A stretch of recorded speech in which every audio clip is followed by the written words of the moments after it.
महाराष्ट्र में प्रचंड जीत के बाद मुख्यमंत्री की कुर्सी पर लौटे देवेंद्र फडणवीस फुल एक्शन में हैं। फडणवीस ने सभी मंत्रियों को चेताया है कि किसी भी मंत्री का विशेष कार्याधिकारी यानी ओएसडी निजी सचिव दलालों को हरगिज बनने नहीं दूंगा, क्योंकि ओएसडी और सचिव को नियुक्ति करने का अधिकार मुख्यमंत्री के पास है। ओएसडी और निजी सचिव की नियुक्ति को लेकर कई मंत्रियों ने ऐतराज भी जताया, लेकिन फडणवीस ने साफ साफ शब्दों में कह दिया है कि किसी भी विवादित नाम को मंजूरी नहीं देंगे।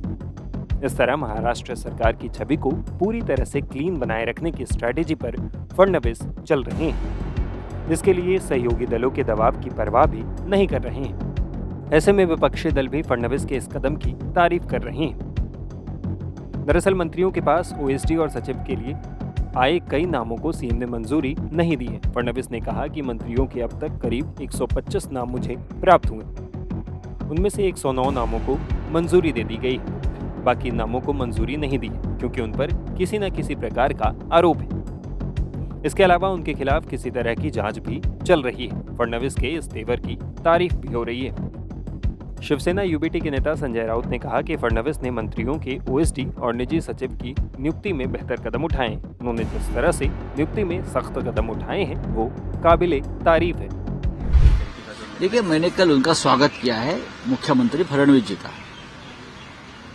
हमने स्वागत किया है कि अगर इस राज्य में मंत्रालय में भ्रष्टाचार करने में एक रैकेट है, उस रैकेट में मंत्रियों के ओएसडी और पीए शामिल है, ये मुख्यमंत्री का ऑब्जर्वेशन है देवेंद्र जी का, और उसको रोक लगाने के लिए कुछ ओएसडी और पीए को उसने नियुक्त नहीं करने दिया।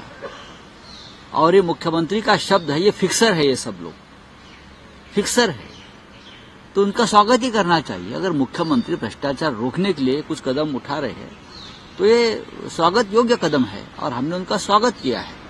लेकिन ये फिक्सर किस मंत्री ने रिकमेंड किए थे उनका भी नाम सामने आना चाहिए।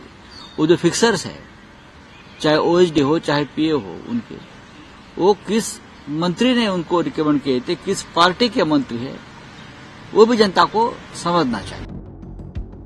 बता दें कि महाराष्ट्र में एक मंत्री को एक निजी सचिव और 3 ओएसडी सहित 35 स्टाफ रखने का अधिकार है। इनकी नियुक्ति की मंजूरी का अधिकार मुख्यमंत्री के पास है।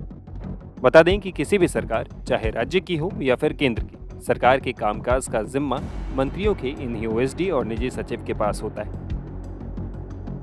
एक तरह से सरकार के कामों को जमीन पर उतारना और लोगों तक पहुंचाने का काम सचिव और ओएसडी के हाथ में होता है। यही वजह है कि सीएम देवेंद्र फडणवीस किसी भी तरह की कोई भी कमी सचिव और ओएसडी की नियुक्ति में नहीं रखना चाहते हैं। यही नहीं, किसी भी दागदार छवि वाले की नियुक्ति करने से परहेज किया जा रहा है।